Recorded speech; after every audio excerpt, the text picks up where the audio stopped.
Hey guys, coldbrew here. Welcome back to another Rachel Legends video. So we got news about a fusion today, but before we get into that, thank you all guys for watching my videos and subscribing to my channel over the years.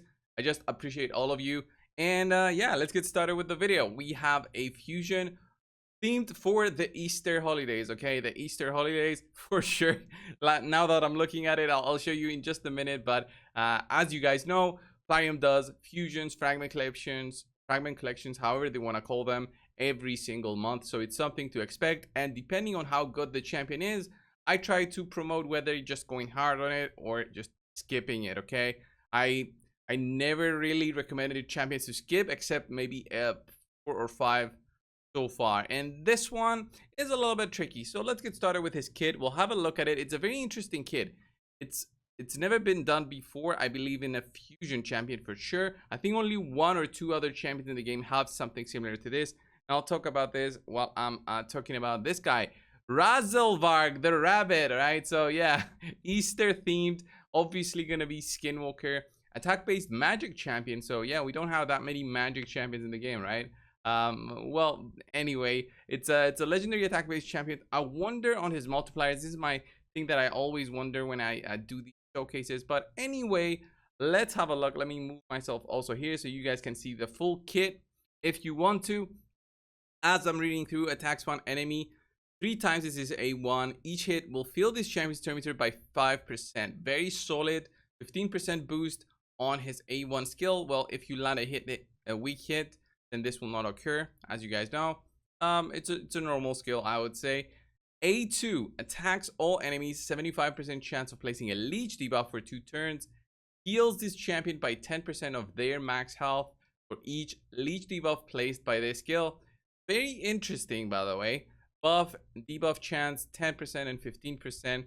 And then his A3 attacks all enemies, plays a 30% increased speed buff and a 50% increased accuracy buff on all allies for 2 turns before attacking. So boosting up speed for everyone. And then built for speed. Look at that passive. Each increased speed buff placed by this champion increases their speed by 5. So as you apply it throughout the fight, will be boosting your own speed up to 100 more. So let's say you start at 160, eventually you'll be like 260 just because of that insane passive. And he also has an aura for 20% boost speed for all battles. You guys might think this is not an interesting kit, but his multipliers will be based on attack and speed. So he won't only be based, we don't know the multipliers, that's the thing.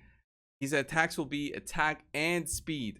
So it's very, very interesting on how his multipliers will be and how speed will be affecting it. Will we be going like a 200 speed? So this champion can eventually be 300 speed. I doubt that this will happen in arena fights.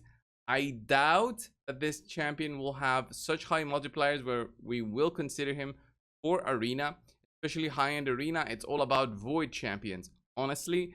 So the non-voids really lose their spark in arena anymore. It's maybe more for the lower tier and mid tier in terms of arena usefulness. I can see him definitely with the leech for any other area in the game. I can see the leech on the Hydra. That can be helpful to recover some health for all your champions. He'll be healing up, so he doesn't need that much to heal. He'll have an increased speed buff available to the whole team. Increased accuracy is huge for the Hydra if you're missing some buff like that. It's a 3-turn cooldown. It's alright, but again, the leech, you'll need the accuracy, but the increased accuracy buff will be helping you boost that, so you don't need as much accuracy. So you can run maybe like 250, and with the 50% accuracy boost, you'll be at 375, right? Somewhere there, but you'll be at a very good amount for the even the Nightmare Hydra, right? So overall, this champion looks interesting. I just want to see the multipliers. I want to see if he's really worth it. If it's a champion that could potentially go to 300 speed, if you build him at 200 and jumps up to 300 eventually as the fight goes on, then this will be amazing because he'll be useful for the finite hard mode 10. They mentioned in their script that they give us, like explaining a little bit of the champion, they mentioned that this champion will be useful for the hard mode dungeon. I don't know about that. We'll have to see. I doubt that he'll be useful for anything other than maybe hard mode 10 of the Fahrenheit. I'll be testing that out to see if that's really the case, but we'll have to see overall whether his multipliers really justify an investment. Right now, I can't really see much, honestly, unless I put my hands on this champion and actually play through some of the areas with him and give him some solid gear with speed and accuracy. So not just attack, crit rate, and crit damage and everything else. So what I wanted to say before, I cut myself while I was saying it, but let me show you guys. Okay, there's other champions in the game right now that do have the speed in their skills that boost their damage. One of them is a legendary champion that I do happen to have, a +4. You might think it's insane that I have +4, but yeah, but I have so many copies of this dude, it's crazy. His A2 skill, look at that, attacks all enemies, has a 75% chance of placing a 100% heal reduction debuff for 2 turns, attack and speed. The damage is based on that. So it's pretty interesting, but let's have a look at how those multipliers are, so maybe we can compare on the logic behind the new rabbit champion. So as you can see over here, guys, Ghostborn has a pretty interesting kit. Okay, as you guys know, unresistible A3, but his multiplier on his A2 skill, Petrify, is an attack based multiplier and then a 2+ speed divided by 100 multiplier. So what this does is, let's say your speed is 200, this gets divided by 100, so your 200 speed divided by 100, that's 2, okay, plus 2, that's 4. So it's your attack times 4, which isn't a crazy multiplier. If you have him at 300, it's going to be different. It's going to be a 5 multiplier. 400 speed, which is impossible, really. Not impossible, but highly improbable you'll equip a Ghostborn with 400 speed.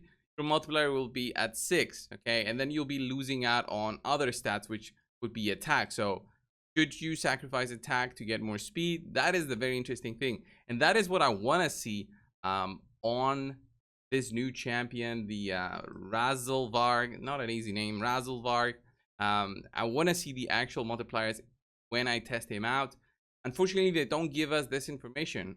Plarium does not ever give us this information, so we would have to data mine this. But yeah, I think there's 1 or 2 more champions that base their multiplier on speed. I'll quickly search that and let you guys know.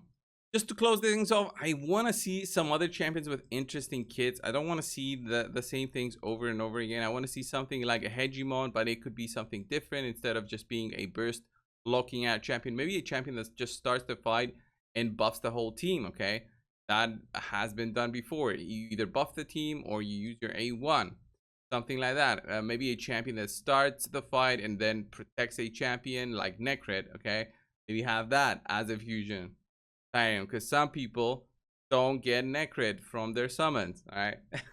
Anyway, guys, thanks all of you for watching. Subscribe if you haven't already, and I will see you in the next one. See ya.